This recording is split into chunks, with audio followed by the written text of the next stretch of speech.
Hello guys, ഞാനിങ്ങനെ ഒരു ചായ കുടിക്കാൻ വേണ്ടി വന്നു. അതായത് കിച്ചണിൽ വന്നിട്ടൊരു ചായ ഉണ്ടാക്കി കുടിക്കാമല്ലോ എന്ന് കരുതി വന്നു.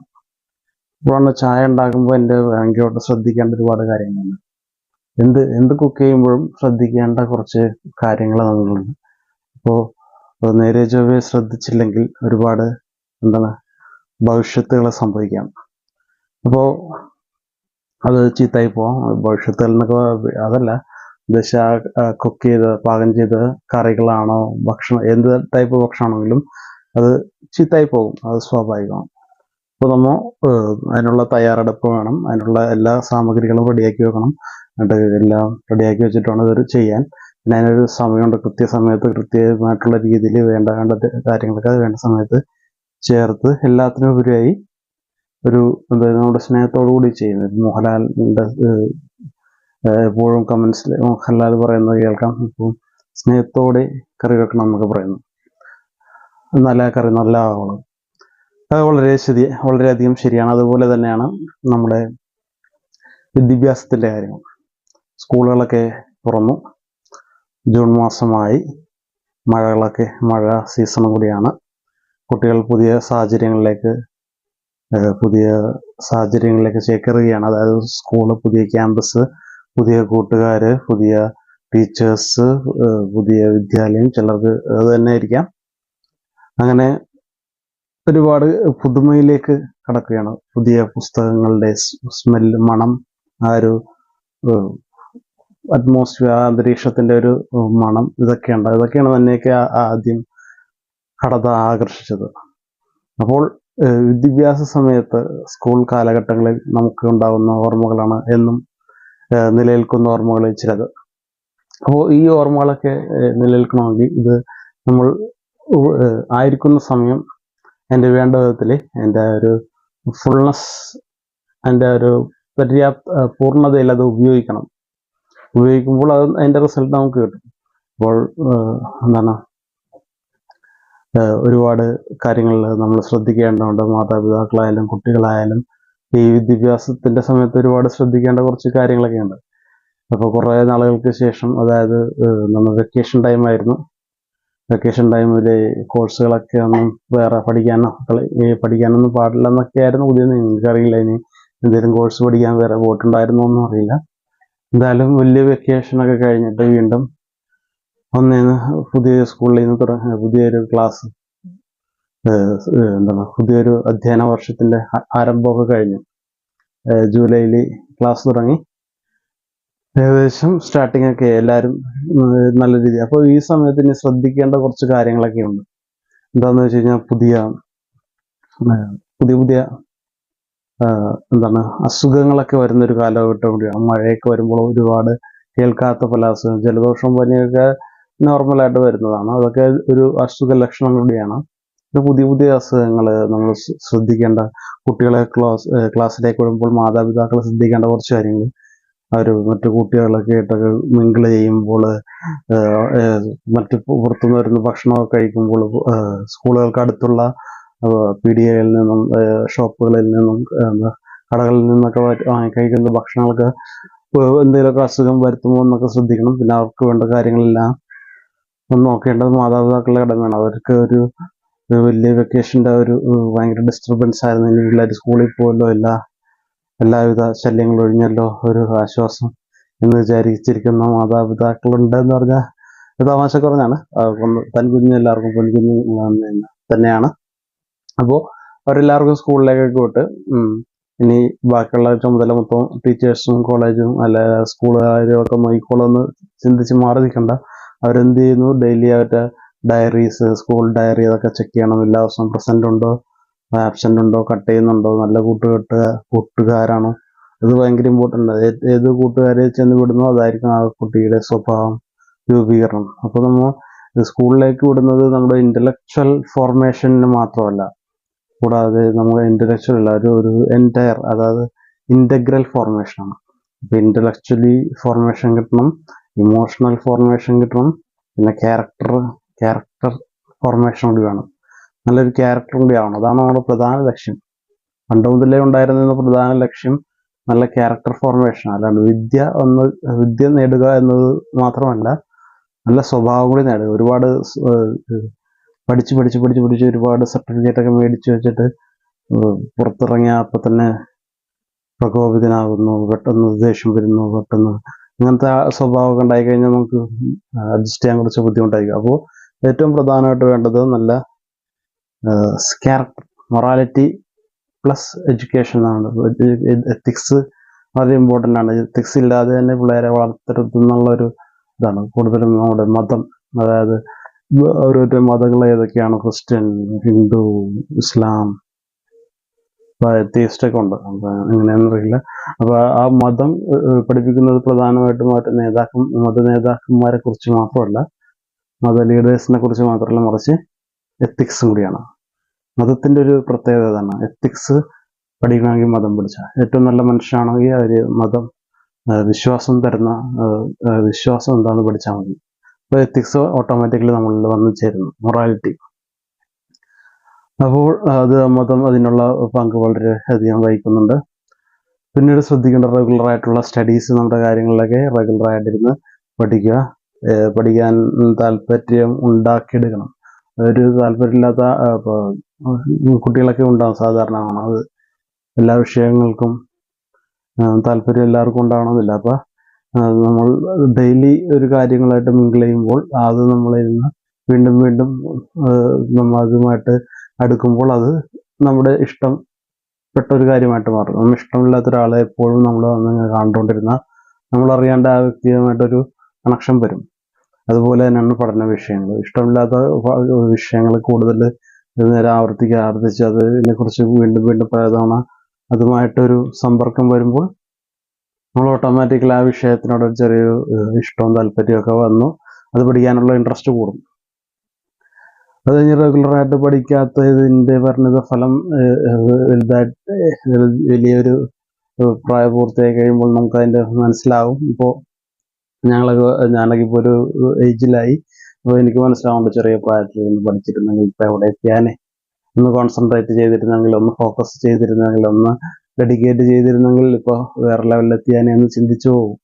അപ്പോൾ ആ ഒരു അവസ്ഥ നമ്മുടെ ഇപ്പോൾ ഉള്ള കുട്ടികൾക്ക് ഉണ്ടാകരുത് എന്നുകൂടി ചിന്തിച്ചുകൊണ്ടാണ് പറയുന്നത്. അതായത് ഡെയിലി വരുന്ന ലെസൺസ് വായിക്കാനും എഴുതാനും അറിയാവുന്ന കുട്ടികളുടെ എണ്ണം തീരെ കുറവാണ്. സ്വന്തം ഒരു 10 ഡിഗ്രി പഠിക്കുന്ന കുട്ടികൾക്ക് പോലും സ്വന്തം പേരും അഡ്രസ്സും സ്പെല്ലിംഗ് മിസ്റ്റേക്ക് ഇല്ലാതെ, അല്ലെങ്കിൽ മലയാളത്തിലോ ഇംഗ്ലീഷിലോ സ്വന്തം ലാംഗ്വേജ് മദർ ടങ്ങിൽ പോലും എഴുതാനുള്ള ബുദ്ധിമുട്ടുള്ള കുട്ടികളൊക്കെ ഉണ്ട്. അപ്പോൾ അതൊക്കെ നമ്മൾ ശ്രദ്ധിക്കേണ്ട ഒരു കാര്യം കൂടിയാണ്. പിന്നെ എന്താണെന്ന് വെച്ച് കഴിഞ്ഞാൽ, ഞാനിപ്പോൾ ഈ ഒരു കിച്ചണാണ് ഇപ്പോൾ സെലക്ട് ചെയ്ത് പറയാനോട്. കിച്ചൺ സെലക്ട് ചെയ്യാൻ കാരണം എന്താണെന്ന് വെച്ച് കഴിഞ്ഞാൽ, ഇത് കുക്കിംഗ് ഉള്ള ഒരു നമ്മൾ കുട്ടികളുടെ മനസ്സിൽ നിന്ന് പറഞ്ഞൊരു ടാബുള റാസ, ഒരു philosophical time. Tabula rasa blank sheet, ഒരു വൈറ്റ് ഷീറ്റ് പോലെയാണ്. ഇതിൻ്റെ അകത്തൊന്നുമില്ല, അത് എംപ്റ്റി ഷീറ്റാണ്. ആ എംപ്റ്റി ഷീറ്റിലേക്ക് നമ്മൾ ഓരോ കാര്യങ്ങൾ എഴുതി കൊടുക്കുന്നു, അതാണ് അത് പ്രതിഫലിക്കുന്നത്. അപ്പോൾ അത് കുക്കിംഗ് ആണ്. നമ്മുടെ കുട്ടികളുടെ മൈൻഡിൽ നല്ല കാര്യങ്ങൾ കുക്ക് ചെയ്ത് കൊടുക്കുക എന്നൊരു കാര്യം കൂടിയാണ് അധ്യാപകരും മാതാപിതാക്കളൊക്കെ ശ്രമിക്കേണ്ടത്. അപ്പോൾ അവർ എവിടെ സ്കൂളിൽ പോകുന്നു, സ്കൂളിൽ അവരുടെ പെർഫോമൻസ് ഒക്കെ എങ്ങനെയാണ്. ഇപ്പോഴത്തെ കുട്ടികളൊക്കെ എന്താണ് നല്ല ഫാസ്റ്റ് ആൻഡ് അഡ്വാൻസ് ആണെന്നൊക്കെ പറഞ്ഞൊന്നും ഇരിക്കരുത്. എന്താണ് എപ്പോഴും വിദ്യാഭ്യാസം, ഞാൻ പറഞ്ഞല്ലോ നേരത്തെ, പേരും പോലും എഴുതാൻ അറിയാൻ പാടില്ലാത്ത കുട്ടികളുടെ എണ്ണം കൂടിയിരുന്നു. അങ്ങനെയുള്ള കുട്ടികളൊക്കെ വലുതായ ഒരു പൊസിഷനിൽ സർട്ടിഫിക്കറ്റുകളൊക്കെ പൈസ കൊടുത്ത് ഏതെങ്കിലും വലിയ പൊസിഷൻ എത്തിയാലുള്ള അവസ്ഥ, അല്ലെങ്കിൽ എഞ്ചിനീയർമാരോ അല്ല ഹോസ്പിറ്റൽ ഡോക്ടേഴ്സോ ഒക്കെ ആയിക്കഴിഞ്ഞുള്ള അവസ്ഥ അറിയാലോ. ഇപ്പോൾ നമുക്കറിയാം, ഇപ്പോഴത്തെ എട്ടും പൊട്ടും തിരിയാത്ത കുറേ പേര് ആ ഡോക്ടേഴ്സിൻ്റെ ഒക്കെ കാര്യങ്ങളൊക്കെ അതായത് മാറിക്കൊടുക്കുന്നു. കാല് ചികിത്സിക്കേണ്ടതിനൊരു നാവ് ചികിത്സിക്കുന്നു, വിരൽ ചികിത്സിക്കേണ്ടതിനൊരു നാവ്, ഇടംകാല് ഇടത്തെ കാല് ചികിത്സിക്കേണ്ടതിനൊരു വലത്തെ കൈ ചികിത്സിക്കുന്നു. ഇങ്ങനെ ഒരുപാട് കോമഡികളും അത് മൂലം ഉണ്ടാകുന്ന ദുരന്തങ്ങളും ഫേസ് ചെയ്യുന്നവർ മറ്റുള്ളവരാണ്. അപ്പോൾ നമ്മൾ കിട്ടേണ്ട വിദ്യാഭ്യാസം കുറച്ച് കാര്യമായിട്ട് കിട്ടിക്കഴിയുമ്പോൾ അത് നമുക്ക് ഉപകരിക്കപ്പെടുന്നു. പിന്നെ പ്രധാനമായിട്ടും നോക്കേണ്ടത് ഡെയിലി റെഗുലർ ആയിട്ടുള്ള വായന. വായനകൾ വേണം, ഒരുപാട് പുസ്തകങ്ങൾ വായിക്കണം. പല പല പുസ്തകങ്ങൾ, പല പല നേതാക്കന്മാർ എഴുതിയ പുസ്തകങ്ങൾ, എഴുത്തുകാർ എഴുതിയ പുസ്തകം, നോവലിസ്റ്റ്, സാഹിത്യകാരന്മാര്, രാഷ്ട്രീയക്കാര്, പിന്നെ ചരിത്രകാരന്മാര്, തത്വചിന്തകന്മാര്, ഇവരൊക്കെ എഴുതി വെച്ചത് നമുക്ക് നല്ല പുസ്തകങ്ങൾ വായിക്കുക. നല്ല സിനിമകൾ ഇമ്പോർട്ടൻ്റ്. സിനിമകൾ മോട്ടിവേറ്റ് ചെയ്യുന്ന നല്ല സിനിമകളൊക്കെ ഉണ്ട്. ഈ അടുത്ത് ഞാൻ കണ്ട ഒരു സിനിമ 12th ഫെയിൽ എന്ന് പറഞ്ഞൊരു സിനിമ, ഞങ്ങളുടെ ഹിന്ദി, എൻ്റെ ഒരു തമിഴ് വേർഷൻ എനിക്ക് കിട്ടിയായിരുന്നു, അത് കണ്ട്. 12th ഫെയിൽ നല്ലൊരു സിനിമ. ഇതിൻ്റെ അകത്ത് ഒരു റീസ്റ്റാർട്ട് എന്ന് പറഞ്ഞിട്ട് ഒരു പാട്ടൊക്കെ തന്നെയുണ്ട്. എത്ര വലിയ തോൽവി ഫേസ് ചെയ്താൽ പോലും വീണ്ടും തുടങ്ങാം, ഒന്നേന്ന് തുടങ്ങാം, സീറോയിൽ തുടങ്ങാം, റീസ്റ്റാർട്ട് ഫ്രം ദ ബിഗിനിങ്. അപ്പോൾ ഒന്നേന്ന് തന്നെ വീണ്ടും തുടങ്ങുവാനുള്ള ഒരു കഴിവ് കുട്ടികൾക്കൊക്കെ ഉണ്ടാക്കുക, അത് വളരെ ഇമ്പോർട്ടൻ്റ് ആണ്. പിന്നെ ഒരു പരീക്ഷയിലൊക്കെ ഫെയിലാവുക അല്ലെങ്കിൽ മാർക്ക് കുറഞ്ഞു പോവുക, അതൊരു വലിയൊരു എന്താണ്, ഒരു ആഗോള പ്രശ്നമൊന്നുമല്ല. അതൊക്കെ സാധാരണമാണ്. ഏറ്റവും കൂടുതൽ ഫെയിലായി കഴിഞ്ഞാൽ അയാൾക്കാണ് ഏറ്റവും കൂടുതൽ മികച്ച് മുന്നേറാനുള്ള ആ ഒരു എനർജി കിട്ടുക. ഏറ്റവും കൂടുതൽ ഇപ്പോൾ അങ്ങനെ കളിയാക്കേണ്ട ഒരു അവസരമൊന്നുമല്ല, എന്നാലും ഏറ്റവും കൂടുതൽ കളിയാക്കപ്പെട്ട് കഴിഞ്ഞാൽ അയാളായിക്കോള് കൂടുതൽ എനർജറ്റിക് ആയിട്ട് മുന്നോട്ട് വരുന്നത്. അതുപോലെ തന്നെയാണ് നമ്മൾ ഈ എക്സാംസിനെ ഫേസ് ചെയ്യേണ്ട രീതി. എക്സാംസുകളൊക്കെ എല്ലാ ദിവസവും ഡെയിലി വരും, അല്ലെങ്കിൽ മന്ത്ലി വരും, അല്ലെങ്കിൽ വീക്ക്ലി എക്സാംസ് ഒക്കെ ഉണ്ടാവും. അതിനൊക്കെ നമുക്കറിയാം എന്താണോ പഠിച്ചത് അത് എഴുതുക, അല്ലാതെ മറ്റുള്ള ഒരു ഒരിക്കലും കോപ്പി അടിച്ച് ആൻസർ ചെയ്താതെ ശ്രമിക്കുക. ഞാനൊക്കെ കോപ്പി അടിച്ചുകൊണ്ട് കുറച്ച് ബുദ്ധിമുട്ടുകളൊക്കെ ഉണ്ടായിട്ടുണ്ട്, നമ്മൾ ഫേസ് ചെയ്തിട്ടുണ്ട്. അതിൻ്റെ പരിണിത ഫലം എന്ന രീതിയിലാണ് അതിൻ്റെ അനുഭവം ഞാൻ നല്ല രീതിയിൽ പറഞ്ഞു തരികയും കൂടിയാണ് നമ്മൾ വളർന്നു വരുന്ന ജനറേഷന്. കോപ്പി അടിക്കാതെയൊന്നും കോപ്പി അടിക്കാതെ എഴുതരുത്. കോപ്പി അടിച്ചുകൊണ്ട് നമ്മൾ പരീക്ഷ എഴുതരുത്, കോപ്പി അടിക്കരുത്. അപ്പോൾ നമ്മളുടെ എന്താണ്, നമുക്ക് എത്ര മാർക്ക് 50-ൽ എന്താണ് 10 മാർക്കിൻ്റെ പഠിച്ചിട്ടുള്ളെങ്കിൽ ആ 10 മാർക്കിൻ്റെ എഴുതിയാൽ മതി. ബാക്കി ഒരു ജഡ്ജ് ചെയ്യട്ടെ. അവർ ജഡ്ജ് ചെയ്യുമ്പോഴാണ് മാത്രമേ നമ്മളുടെ ഉള്ളിലുള്ള ഒരു കഴിവ് പുറത്തെടുക്കാനുള്ള സാഹചര്യം നമുക്ക് കിട്ടുകയുള്ളൂ. അപ്പോൾ ഒരിക്കലും കോപ്പി അടിക്കാതിരിക്കുക. അതുകൊണ്ട് നമുക്ക് വലിയ ഗുണമൊന്നും ലഭിക്കാൻ പോകുന്നില്ല. കാരണം എല്ലാവരുടെയും ക്വസ്റ്റ്യൻ പേപ്പേഴ്സ്, ജീവിതത്തിൽ എല്ലാവർക്കും തരുന്ന ക്വസ്റ്റ്യൻ പേപ്പറുകൾ വ്യത്യാസമാണ്. ദൈവം തരുന്ന ക്വസ്റ്റ്യൻ പേപ്പർ, മനുഷ്യൻ്റെ സ്കൂളിൽ ക്വസ്റ്റ്യൻ പേപ്പർ സെയിം ആണ്. ജീവിതത്തിൽ ദൈവം നമുക്ക് ഓരോ ക്വസ്റ്റ്യൻ പേപ്പേഴ്സ് തരുന്നുണ്ട്. ആ ക്വസ്റ്റ്യൻ പേപ്പേഴ്സിൻ്റെ ആൻസർ നമ്മൾ തന്നെ എഴുതണം. അപ്പുറത്തെ ക്വസ്റ്റ്യൻ പേപ്പർ അപ്പുറത്തെ ആളുടെ കോപ്പി അടിച്ച് എഴുതി കഴിഞ്ഞാൽ അയാളെ ഇങ്ങോട്ട് പോകും, നമ്മളോട് എങ്ങോട്ടാണ്ട് ഇങ്ങനെ കിടക്കും. അപ്പോൾ നമ്മൾ എന്തിനും ഫേസ് ചെയ്യാനുള്ള ഒരു പാകതയും കുട്ടികൾക്കുണ്ടാവട്ടെ. മാത്രമല്ല, നിങ്ങൾ കൂടെ ആയിരിക്കുമ്പോൾ നിങ്ങൾ ശ്രദ്ധിക്കേണ്ട കൂട്ടുകൂടൽ വളരെ ഇമ്പോർട്ടൻ്റ് ആണ്. നിങ്ങൾക്ക് ഭയങ്കരമായിട്ട് അറ്റാച്ച്മെന്റ് വരുന്നൊരു പ്രായം കൂടിയാണത്. അപ്പോൾ ഏത് പ്രായത്തിലും പിന്നെ കൂട്ടുകാരന്മാർ, വീട്ടിൽ നമുക്ക് ഭയങ്കര ഡിസ്റ്റർബൻസ്, എല്ലാവരും എല്ലാ ദിവസവും കാണിക്കുക, അമ്മയും അപ്പനെയും ചേട്ടനും പെങ്ങളെ അനിയത്തെ ആങ്ങളെ എല്ലാവരെയൊക്കെ എല്ലാ ദിവസവും കണ്ടുകൊണ്ടിരിക്കുന്നതുകൊണ്ട് നമുക്ക് ആ ഒരു പുതുമ തോന്നില്ല. കാരണം സ്കൂളിൽ ചെല്ലുമ്പോൾ അവർ ഇടയ്ക്ക് വെക്കുക കാണുള്ളൂ. അപ്പോൾ ഒരു സ്നേഹത്തിൻ്റെ അങ്ങനെ ഒരു പുതുമയിൽ ഫ്രഷ്നെസ് ആയിട്ട് അങ്ങനെ നിൽക്കും. അപ്പോൾ എപ്പോഴും കൂട്ടുകാരെ പോയി കാണണം എന്ന് പറഞ്ഞെങ്കിൽ അറ്റാച്ച്ഡ് ആയി കഴിയുമ്പോൾ പിന്നെ കൂട്ടുകാരന്മാർ പിരിയാൻ പറ്റാത്തൊരവസ്ഥയിൽ അങ്ങനെ അധികം അറ്റാച്ച്ഡ് ആയി കഴിയുമ്പോൾ അതാണ് ഒരു സ്നേഹം എന്ന് പറയേണ്ട കാര്യമൊന്നുമില്ല. അത് സ്നേഹത്തിൻ്റെ ഒരു കുറവും കൂടി ആണ്. അപ്പോൾ പക്വത പ്രാപിക്കുമ്പോൾ നമ്മൾ എന്താ ചെയ്യേണ്ടത്? കൂട്ടുകാരൻ ഇപ്പോൾ അവന് പഠിക്കാനുള്ള സമയമാണ് അവൻ്റെ വീട്ടിലിരിക്കുക, എനിക്ക് പഠിക്കാനുള്ള സമയം എൻ്റെ വീട്ടിലിരിക്കുന്നു പഠിക്കുക. എന്താണ് സ്നേഹം? അതുകൂടി പഠിക്കണം. എന്താണ് സ്നേഹം? അപ്പോൾ നമുക്ക് സ്നേഹത്തെക്കുറിച്ച് ബൈബിളിൽ തന്നെ പറഞ്ഞിട്ടുണ്ട് ഒരുപാട് കാര്യങ്ങൾ. അപ്പോൾ സ്നേഹം വിട്ടുകൊടുക്കലാണ്, സ്നേഹം ക്ഷമയുള്ളതാണ്, സ്നേഹം ഇതാണ് അങ്ങനെയൊക്കെ ഓരോരോ വലിയ കാര്യങ്ങളൊക്കെ പറഞ്ഞു വെച്ചിട്ടുണ്ട്. അതൊക്കെ എനിക്കിപ്പോൾ കറക്റ്റായിട്ട് അത് വരുന്നുണ്ട്. അപ്പോൾ അതൊക്കെ മനസ്സിലാക്കുക. അല്ലാതെ എപ്പോഴും കൂട്ടുകാരന്മാരുടെ വീട്ടിൽ പോയി കിടന്ന് ഉറക്കുക, പിന്നെ വീട്ടിലേക്ക് വരാതിരിക്കുക, എപ്പോഴും സിനിമയ്ക്ക് പോവുക, ഓടി കളിക്കുക. നമ്മുടെ റെഗുലർ ഡ്യൂട്ടീസ് എന്തെങ്കിലും മിസ്റ്റേക്ക് വന്നാൽ അപ്പോൾ തന്നെ എന്താണെന്നുള്ളത് അന്വേഷിച്ചിറങ്ങണം മാതാപിതാക്കൾ.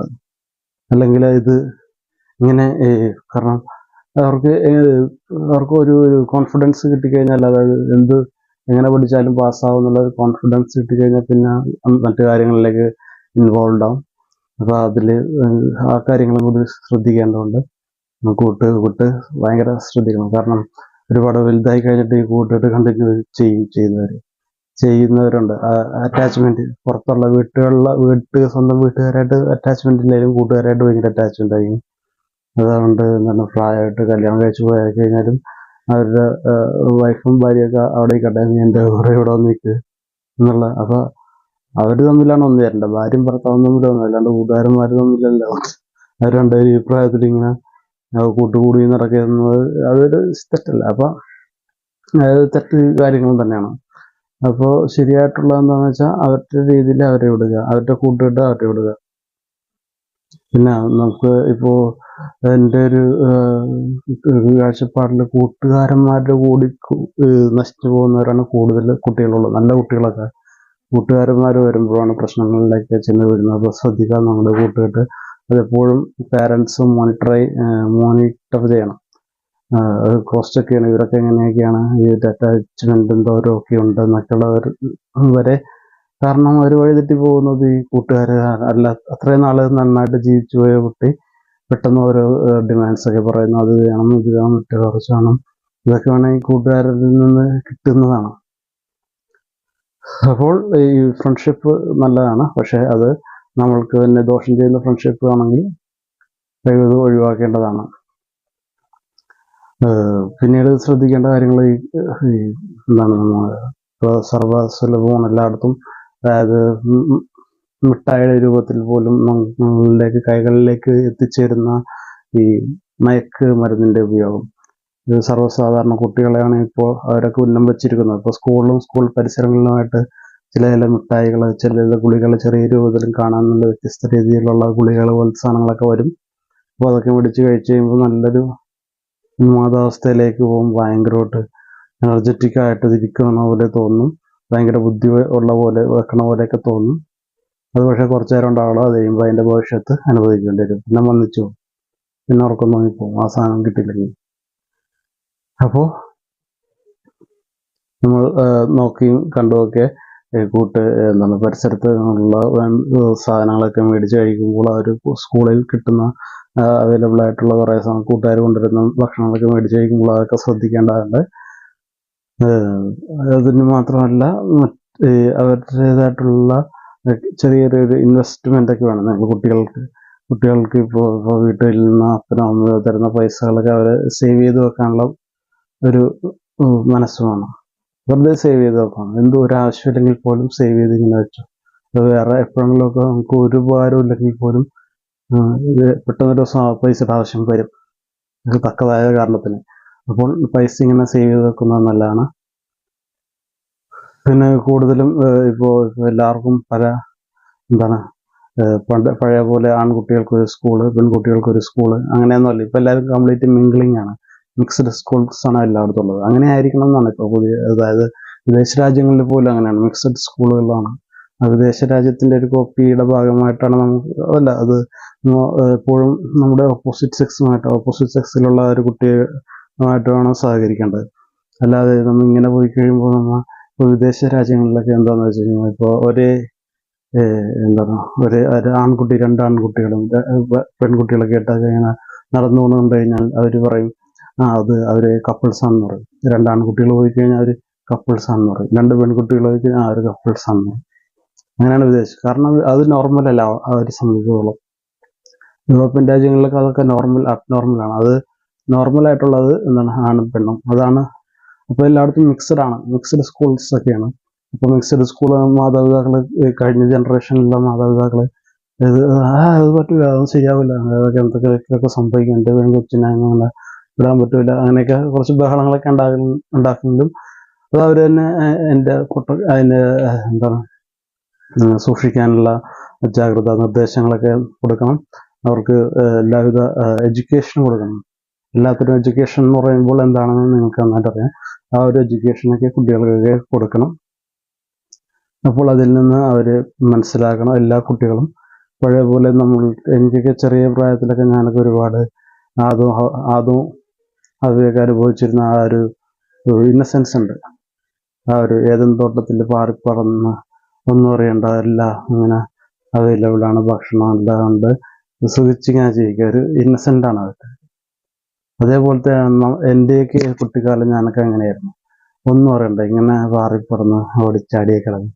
ആ ഒരു എന്താ എൻ്റെ പേരുന്ന ആ ഒരു ബാല്യകാല ഇന്നസെൻസ്, ആ ഒരു ഒന്നും അറിയാത്ത ഇന്നസെന്റ്, പൊട്ടൻ മണ്ടൻ എന്നൊക്കെ പറയില്ല, ഒന്നും അറിയാത്ത ഒരു ഇന്നസെൻസ്, അത് നല്ലതായിരുന്നു. ആ ഒരു ഇന്നസെൻസ് ചെറുപ്പകാലത്തിലേ നമുക്ക് ഉണ്ടാവുള്ളൂ. അതിനുശേഷം വലുതായി കഴിയുമ്പോൾ നമുക്ക് കാര്യങ്ങളൊക്കെ മനസ്സിലാക്കാം, ഇതാണ് തെറ്റ്, ഇതാണ് ശരി, അതാണ് ശരി, അത് തിരിച്ചറിയാനുള്ള ഒരു പ്രായം വരും. പക്ഷേ ഇപ്പോഴത്തെ കുട്ടികൾക്ക് ഇങ്ങനെ ആ ഒരു നമ്മളെ ചെറുപ്പകാലത്തിൽ അനുഭവിച്ച ആ ബാല്യം ഒന്നും അറിയാത്തൊരവസ്ഥ, ആ ഒരവസ്ഥ ഇപ്പോഴത്തെ ജനറേഷൻ ഉണ്ടോ എന്ന് ഞാൻ സംശയിക്കുന്നു. കാരണം അവർക്ക് എല്ലാം അറിയാം. അവർ യങ് അഡൾട്ട്സ് ആണ്, ഏറ്റവും പ്രായം കുറഞ്ഞ അഡൾട്ടായിട്ടുള്ള ആൾക്കാരാണ്. പ്രായം ലിറ്റിൽ അഡൾട്ട്സ് എന്നൊക്കെ പറയില്ലേ, ചെറിയ കുട്ടിയാണെങ്കിലും അവർ പക്വതയുള്ളവരാണ്.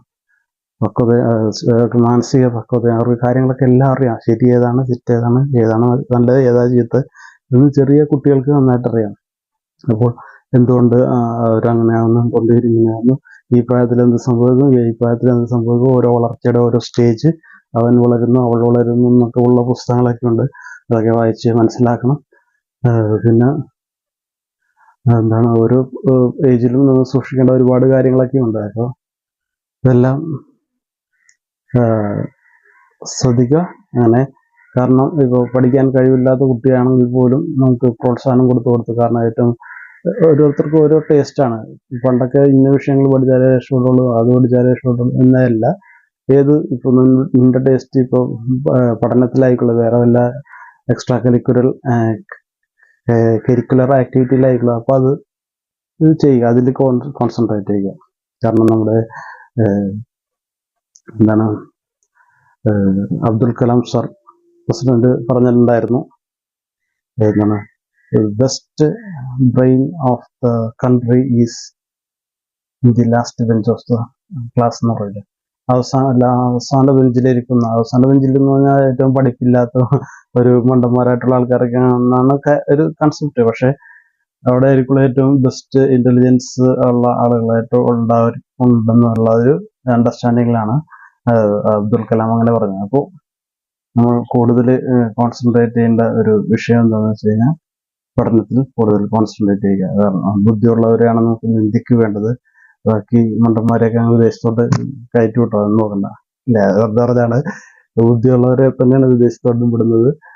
പക്ഷെ നമുക്ക് നമ്മുടെ രാജ്യം ഒരു വിദേശികൾ പോലും ഇപ്പോൾ ഇന്ത്യയിൽ വന്നാണ് പഠിക്കുന്നത്. നമ്മളെല്ലാവരും വിദേശത്തോട്ട് പോകുമ്പോഴും ഇന്ത്യയിലായിരുന്നു. അതിൻ്റെ ഏറ്റവും വിദ്യാഭ്യാസത്തിന്റെ ആ ഒരു യൂണിവേഴ്സിറ്റി നമുക്കറിയാം.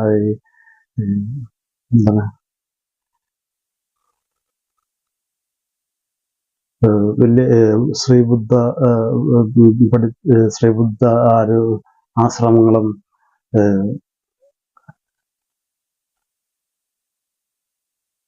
വലിയ വലിയ യൂണിവേഴ്സിറ്റികളൊക്കെ പണ്ട് ഇന്ത്യയിലായിരുന്നുണ്ട്. ഇന്ത്യൻ സംസ്കാരം, ഇന്ത്യൻ്റെ ആ ഒരു സോഴ്സ് ഓഫ് നോളജ് വലുതായിരുന്നു. അപ്പോൾ യേശുക്രിസ്തു പോലും ഇന്ത്യയിൽ വന്ന് വിദ്യാഭ്യാസത്തിന്റെ ഒരു ഭാഗം വഹിച്ചിട്ടുണ്ടായിരുന്നു എന്ന് വിശ്വസിക്കുന്ന ആളുകളുണ്ട് എന്ന് ചരിത്രം പോലും പറയുന്നുണ്ട്. അപ്പോൾ വിദ്യ കൂടുതൽ കിട്ടാൻ നമുക്ക് ഏറ്റവും ബെസ്റ്റ് പ്ലേസ് ഇന്ത്യ തന്നെയാണ്. വിദേശത്തോട്ടൊന്നും ഉന്നം വെക്കേണ്ട കാര്യമില്ല. അപ്പോൾ നന്നായിട്ട് നമ്മുടെ പഠനകാലത്ത് കോൺസെൻട്രേറ്റ് ചെയ്യുക എന്നതാണ് ഇപ്പോൾ പറയാനുള്ളത്. അപ്പോൾ താങ്ക് യു.